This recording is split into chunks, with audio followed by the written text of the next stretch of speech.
wonderful words and encouraging us to keep moving forward and never to give up. And that's why I wanted you here, to speak from the heart. Thank you so much. Also, thank you, Madam Interim Provost, and her team, staff who planned this wonderful event. Thank you, Trustee Burns and Phil, for being part of this. And Cabinet and other officers, university, faculty, thank you. Staff, thank you for participating. Thank you, Councilman Green, for participating as well and being here. And of course, our students, but particularly the class of 2023.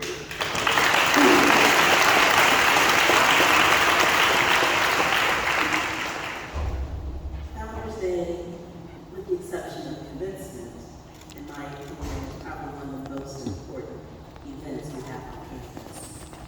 It's a special time, a time to look back in awe of how far we've come, and a time to look ahead of the dreams meant to be realized.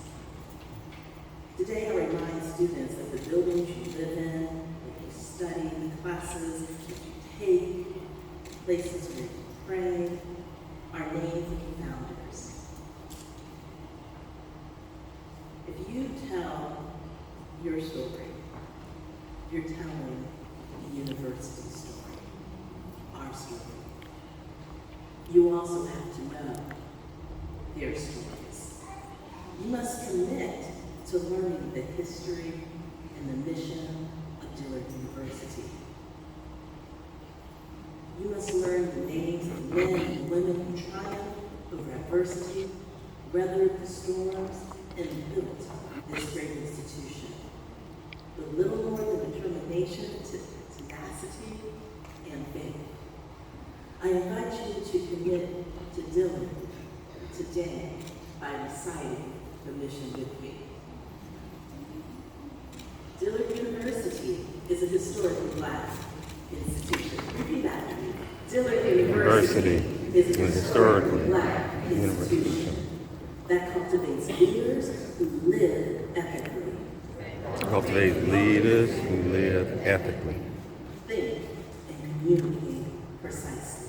Think and communicate precisely.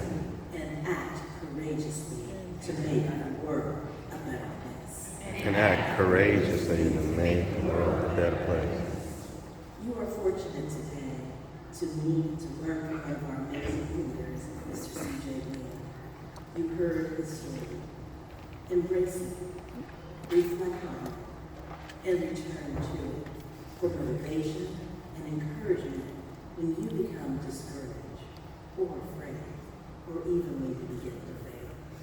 Because we all will have struggles, but we must fail forward and we must keep trying. Many of you were simply babies, or some of you may not have been born. I think you were babies. When we nearly lost Dillard University to Hurricane Katrina 17 years ago. Our entire campus, with the exception of Wallace Chapel, Wallace Memorial Chapel, sat for weeks with nearly 10 feet of murky, diseased water. Note that I said with the exception of Wallace Memorial Chapel.